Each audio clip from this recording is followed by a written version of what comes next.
Hello friends, आपका स्वागत है स्टडी ऑफ एजुकेशन सब्जेक्ट में। देखिए, आपको मेरे चैनल पे यूजीसी नेट एग्ज़ाम की प्रिपरेशन करवाते हैं हम एजुकेशन सब्जेक्ट से। अगर आप यूजीसी नेट का एग्ज़ाम देते हैं तो इस चैनल पे उसकी प्रिपरेशन कराई जाती है और साथ ही साथ जितने भी टीचिंग एग्ज़ाम्स हैं उनकी प्रिपरेशन आप मेरे चैनल पर कर सकते हैं।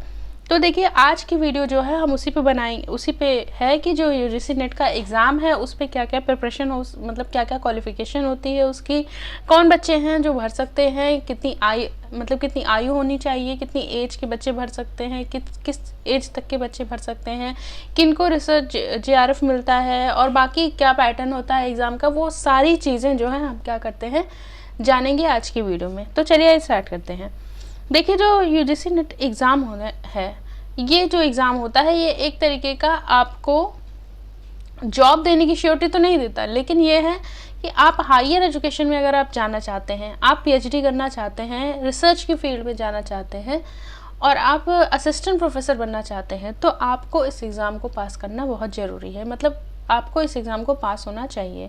पीएचडी करने के लिए कंपलसरी तो नहीं है, लेकिन यह है कि अगर आप पास होते हैं तो इसका आपको बहुत फ़ायदा मिलता है। तो नेट एग्ज़ाम जो है एक तरीके से आपका एक पहला पड़ाव है कि आपको इसे पास करना होता ही है। ये एक तरीके का क्राइटेरिया है हायर एजुकेशन में जाने का। तो इस एग्ज़ाम को पास करना होता है। जो बच्चे भी हायर एजुकेशन में जाना चाहते हैं, पढ़ाने के इच्छुक हैं, वो इस एग्ज़ाम को पास करते हैं। इस एग्ज़ाम का फॉर्म भरते हैं और इस एग्ज़ाम को देते हैं।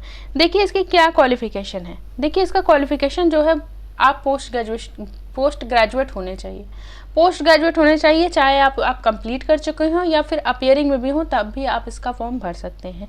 जनरल के बच्चे हैं, उनको जो है अपने पोस्ट ग्रेजुएशन में 55% ले आना ही है। अगर 55% नहीं होता है तो वो नेट का फॉर्म नहीं भर सकते हैं। और जो SC ST OBC के बच्चे हैं, उनका 50% पोस्ट ग्रेजुएशन में होना चाहिए, तभी वो नेट का फॉर्म भर सकते हैं।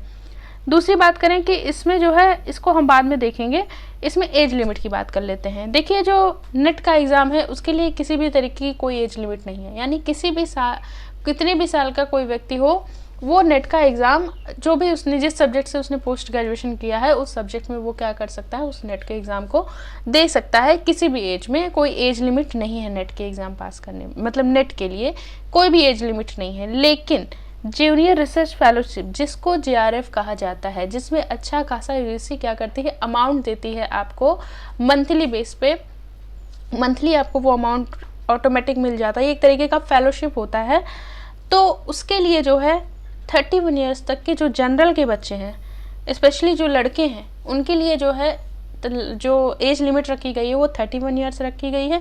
वहीं कुछ कैटेगरीज को छूट भी दी गई है जेआरएफ के लिए, जैसे ST हो, SC हो, OBC हो और फीमेल सभी कैटेगरी की, चाहे वो जनरल की ही क्यों ना हो, उन लोग को जो है 5 साल की यहाँ छूट दी गई है। तो अगर जो है 5 साल तक वो और भी जेआरएफ जो है के लिए एलिजिबल है, मतलब जेआरएफ पा सकते हैं। तो आई होप आपको इतना समझ में आया होगा।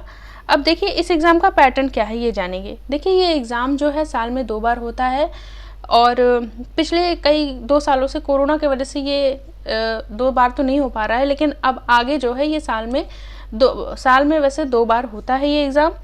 देखिए, इसके अंतर्गत 2 पेपर होते हैं, पेपर फर्स्ट और पेपर सेकंड। पेपर फर्स्ट जो होता है वो आपका टीचिंग और रिसर्च एप्टीट्यूड से रिलेटेड होता है, जबकि जो पेपर 2 है वो आपका जो सब्जेक्ट होता है, जिस भी सब्जेक्ट से आपने पीजी किया है, चाहे वो इकोनॉमिक्स हो, पॉलिटिकल साइंस हो, एजुकेशन हो, और जो भी आपका सब्जेक्ट होगा, उस सब्जेक्ट से क्या है आपके 100 क्वेश्चन आएंगे। और वो हर क्वेश्चन जो है 2-2 नंबर के होंगे। यानी जो फर्स्ट पेपर में 50 क्वेश्चन आएंगे, उसके जो मैक्सिमम मार्क्स कितने होंगे, 100 मार्क्स का होगा। और जो 100 क्वेश्चन होंगे वो उसके जो मैक्सिमम मार्क्स होंगे 200 क्वेश्चन के होंगे। यानी टोटल जितने क्वेश्चन आएंगे 150 क्वेश्चन आएंगे, फर्स्ट और सेकेंड पेपर को मिला के 150 क्वेश्चन आएंगे, MCQ के फॉर्म में आएंगे, ठीक है। और ये जो एग्ज़ाम होता है वो कंप्यूटर बेस्ड टेस्ट होता है, यानी CBT मोड में आपको देना होगा।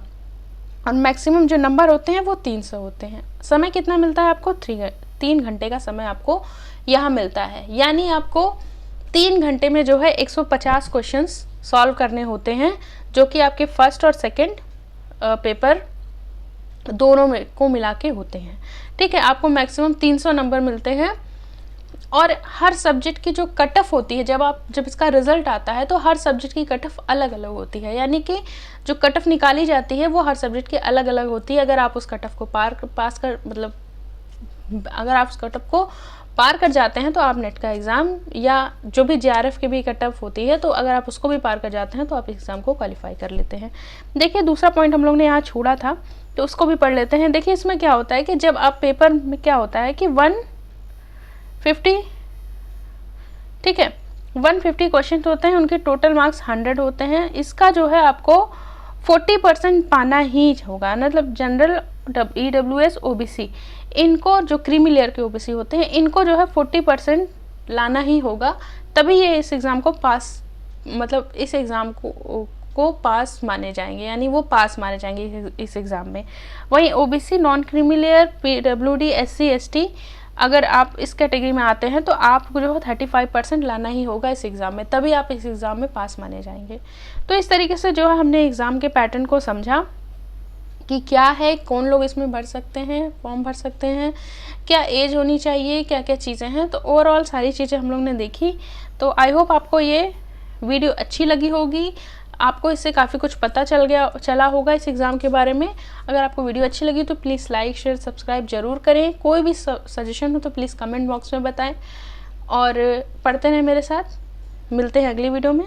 Thank you friends.